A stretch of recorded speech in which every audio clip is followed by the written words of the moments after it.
사도신경으로 신앙 고백 드림으로 새벽 예배 시작합니다. 전능하사 천지를 만드신 하나님의 이치를 내가 믿사오며 그 외아들 우리 주 예수 그리스도를 믿사오니 이는 성령으로 잉태하사 동정녀 마리아에게 나시고 본디오 빌라도에게 고난을 받으사 십자가에 못 박혀 죽으시고 장사한 지 사흘 만에 죽은 자 가운데서 다시 살아나시며 하늘에 오르사 전능하신 하나님 우편에 앉아 계시다가 저리로서 산자와 죽은 자를 심판하러 오시리라. 성령을 믿사오며 거룩한 공회와 성도가 서로 교통하는 것과 죄를 사하여 주시는 것과 몸이 다시 사는 것과 영원히 사는 것을 믿사옵나이다. 아멘. 이 아침에 우리에게 주시는 하나님의 말씀은 히브리서 11장 32절에서 마지막 40절 말씀까지입니다. 히브리서 11장 32절에서 40절 말씀까지 말씀 찾으셨으면 한 목소리로 같이 읽습니다. 내가 무슨 말을 더하리요? 기드온, 바락, 삼손, 입다, 다윗 및 사무엘과 선지자들의 일을 말하려면 내게 시간이 부족하리로다.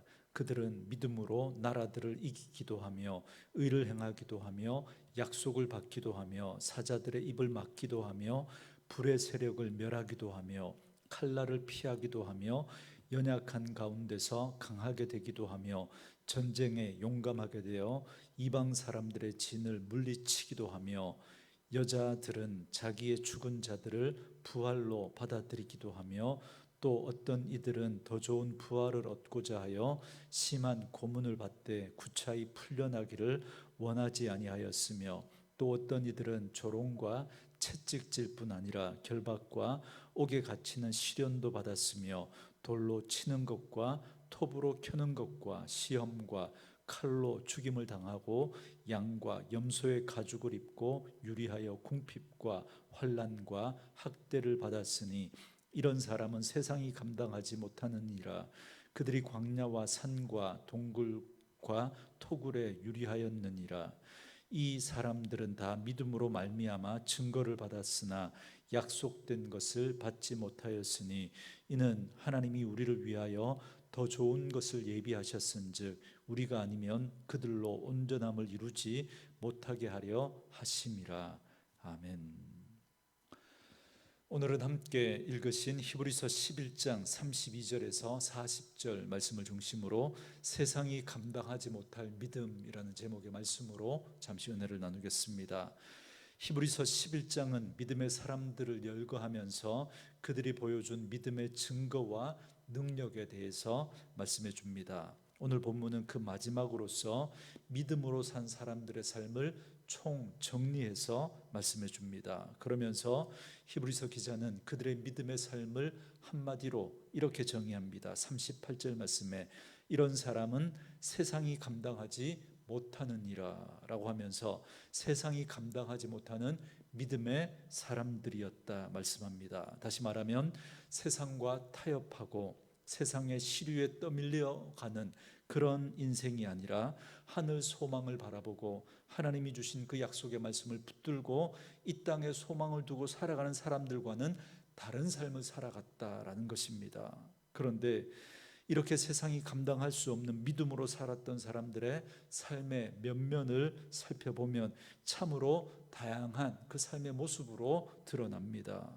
그래서 32절에 보면 내가 무슨 말을 더하리요? 기드온, 바락, 삼손, 입다, 다윗 및 사무엘과 선지자들의 일을 말하려면 내게 시간이 부족하리로다 라고 하면서 너무나 많아서 다 말하려고 하면 시간이 부족할 정도다 그렇게 말합니다. 그러나 그 믿음의 사람들의 삶의 모습들은 결국 두 부류의 모습으로 나뉘어지는 걸 볼 수 있습니다.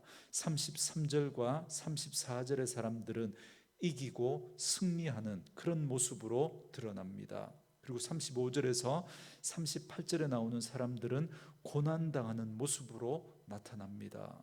그런데 우리는 믿음으로 살면 33절과 34절 말씀처럼 되기를 원하죠. 아니 그렇게 되어야 한다고 우리는 생각합니다. 그래서 전쟁에서 이기고 의를 행하고 약속을 받고 사자들의 입을 막고 불의 세력을 멸하기도 하고 칼날을 피하기도 하고 연약한 가운데서 강하게 되어서 전쟁에서 용감하게 이방의 진을 물리치기도 하는 이런 힘있고 승리하는 그런 삶을 살아가기를 우리는 원합니다. 그러나 35절부터 보시면 예수 믿는 것 때문에 사랑하는 사람을 잃어야 하는 아픔을 겪기도 했습니다. 그러나 그들은 그 죽음을 부활로 받아들이며 그 슬픔을 이겨내기도 합니다. 또 어떤 사람들은 예수를 부인하기만 하면 고난을 당하지 않아도 되는데 더 좋은 부활을 얻고자 하여 구차히 풀려나기를 원하지 않았다 그럽니다. 그러면서 그렇게 고난을 당했던 사람들의 모습을 열거합니다. 36절부터 보시면 또 어떤 이들은 조롱과 채찍질 뿐 아니라 결박과 옥에 갇히는 시련도 받았으며 돌로 치는 것과 톱으로 켜는 것과 시험과 칼로 죽임을 당하고 양과 염소의 가죽을 입고 유리하여 궁핍과 환난과 학대를 받았으니 이런 사람은 세상이 감당하지 못하느니라. 그들이 광야와 산과 동굴과 토굴에 유리하였느니라 그럽니다. 그렇기 때문에 우리는 오해하지 말아야 합니다. 믿음의 증거를 잘되고 높아지고 성공하고 승리하는 것만으로 이해하시면 안 됩니다. 그런 것들을 통해서 드러나기도 합니다. 그러나 때로는 그 믿음의 증거가 35절에서 38절 말씀에서 보시는 것처럼 고난당하는 모습을 통해서도 그 믿음의 증거가 드러난다라는 것입니다. 그렇다면 여러분, 믿음의 증거의 본질이 뭘까요? 왜 이렇게 다른 모습으로 드러나는 걸까요? 믿음의 본질, 한마디로 말하면 그들은 그럴 만한 사람이 아니었다라는 것에 있습니다. 그들이 이기고 승리하는 삶을 살았든 아니면 고난 가운데서도 굴하지 않는 삶을 살았든 그들은 원래 그럴 만한 사람들이 못 되는 그런 연약한 사람들이었다라는 것입니다. 하나님은 나약하고 신실하지 못한 그 사람들을 택하십니다. 그리고 택하신 자들에게 믿음을 부어주십니다. 그리고 하나님이 주신 그 믿음을 따라 그들이 순종하며 나아갈 때 그때 나타난 승리와 진귀한 기적들은 이루다 말할 수 없을 정도입니다. 기드온, 바락, 삼손, 입다, 다윗, 그리고 사무엘과 그런 선지자들 같은 그런 사람들은 물론 개인의 차가 있기는 하겠지만 그런 일을 할 만한 사람들이 처음부터 아니었던, 못 되었던 사람들입니다. 여러분, 몇 가지 예를 들면, 여러분, 기드온은 큰 용사로 우리 그렇게 기억하고 있죠. 하나님이 그를 그렇게 불러주십니다. 300명의 용사로 미디안의 수십만 군대를 무찔렀던 큰 용사로. 그러나 기드온은 처음부터 그런 사람이 아니었죠.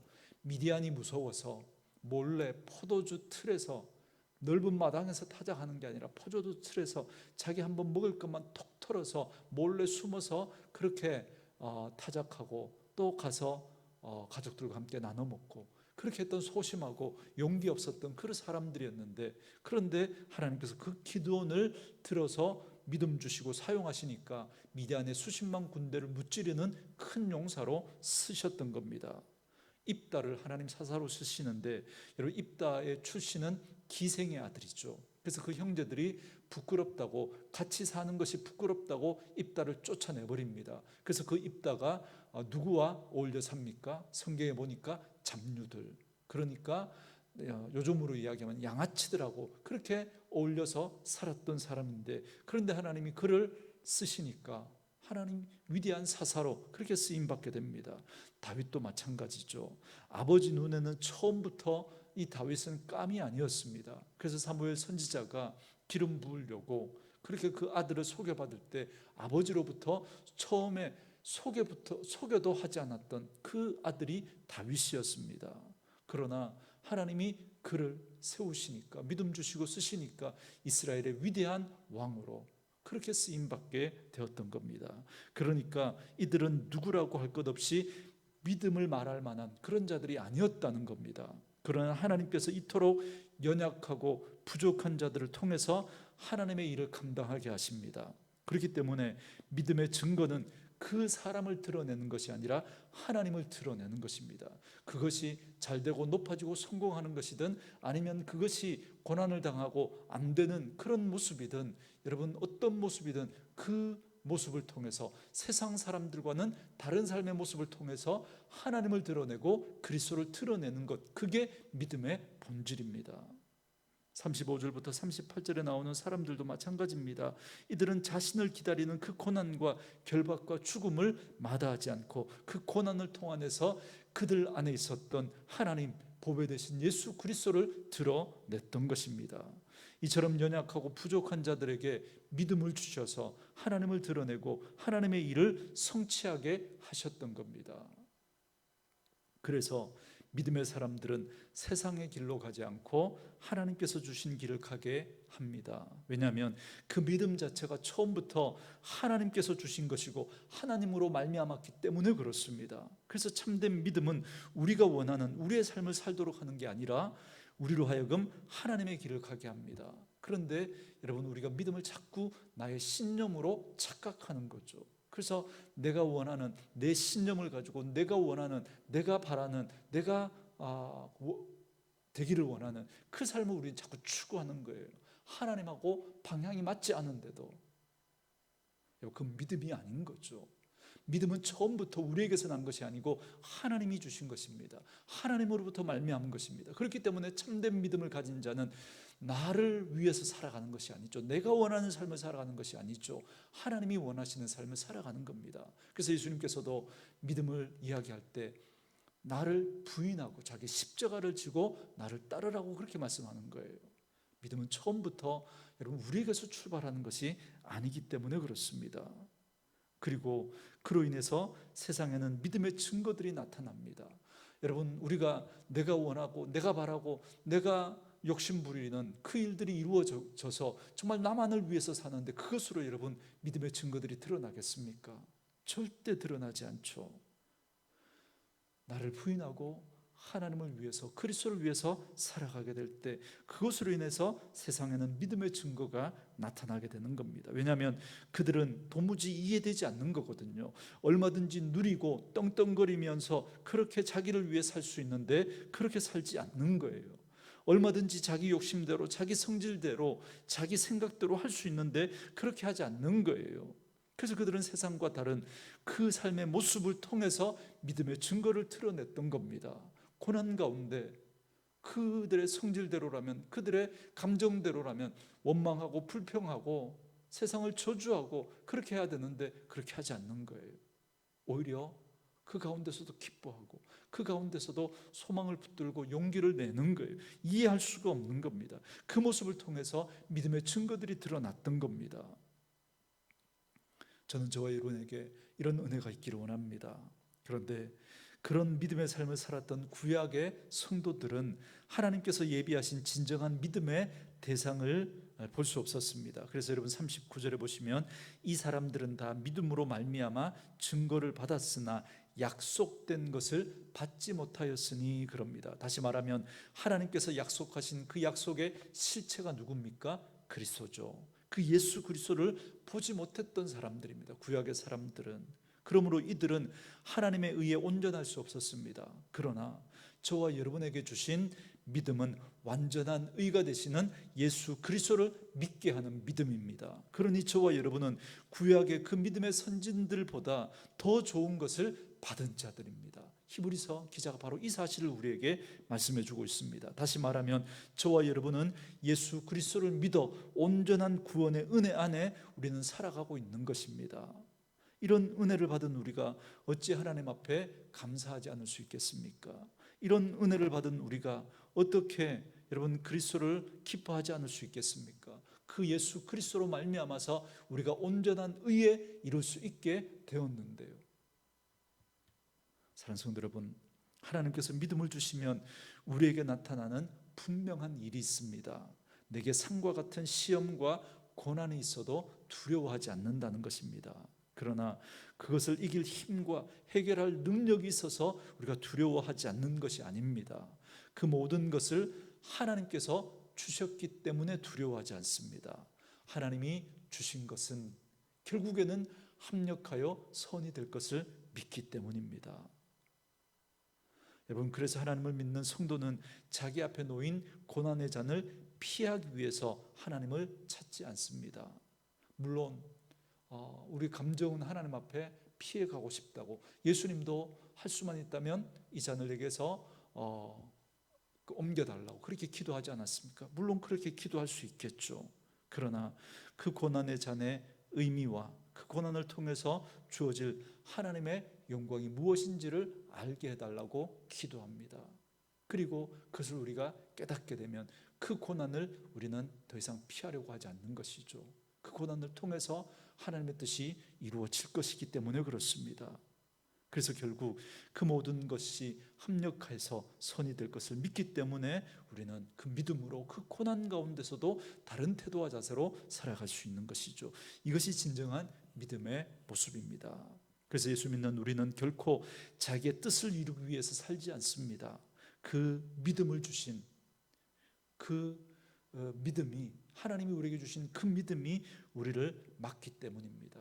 그 믿음이 하나님으로부터 말미암은 것이기 때문에 우리는 우리를 위해 살지 않고 하나님을 위해서 살게 되는 것이죠. 단지 우리가 어떤 힘들고 어려운 상황에 있더라도 그 상황 속에서도 만족하고 기뻐할 수 있도록, 그리고 그런 날을 통해서 하나님의 영광이 드러나도록 우리는 그것을 위해서 살고자 하는 것입니다. 저는 저와 여러분에게 이 은혜가 있기를 원합니다. 그래서 하나님을 믿는 우리 성도들에게 진정으로 행복한 때는 언제이겠습니까? 먼 미래 내가 바라는 것이 이루어졌을 때일까요? 그렇지 않습니다.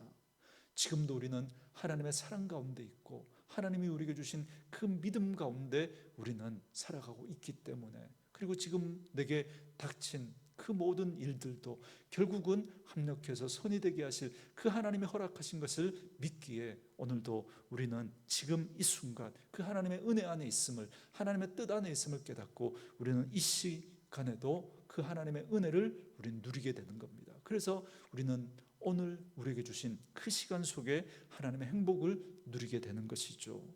그것이 바로 여러분 이 땅 가운데 임한 하나님의 나라를 살아가는 성도의 삶의 모습입니다. 말씀으로 이 하루를 시작하는 저와 여러분에게 이 은혜가 있기를 주님의 이름으로 축원합니다. 주신 말씀 묵상하시면서 이 찬양 함께 들으시며 기도하는 시간 갖겠습니다.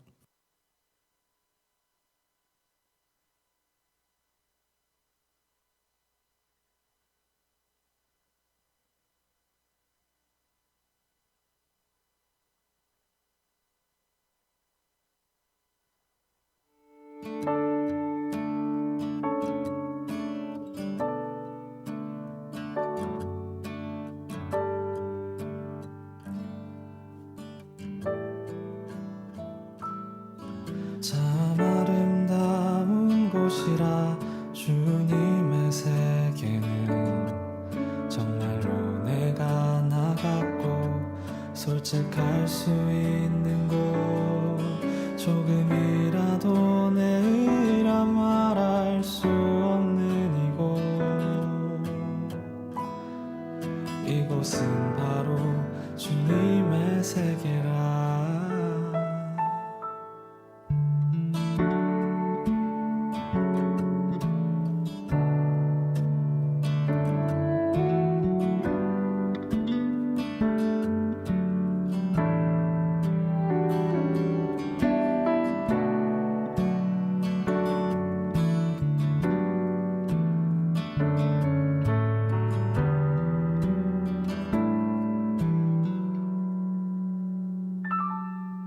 세상은 항상 말하네 그 길이 아니라고. 꼭 뛰고은 길이 있는데 왜 힘들게 사냐고. 단순한 선택조차 내게 버겁기만 한 곳. 그래도 나는 주님만 따르리. 참 아름다워라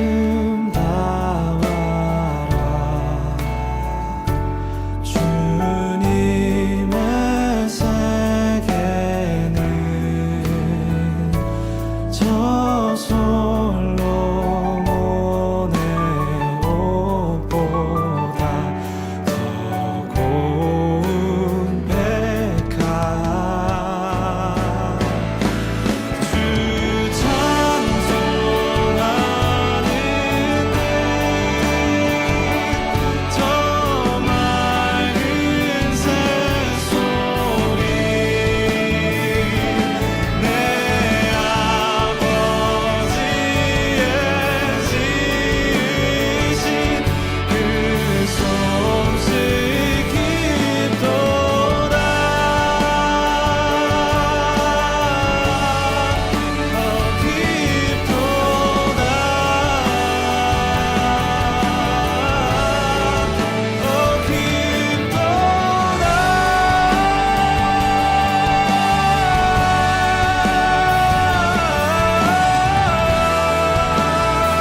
넘어지다 수없이 넘어져도 사람들의 방향과는 조금 다르다 해도 내가 가는 길이 주가 가르쳐준 길이니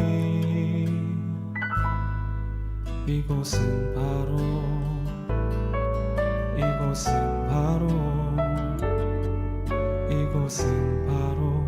주님의 세계라.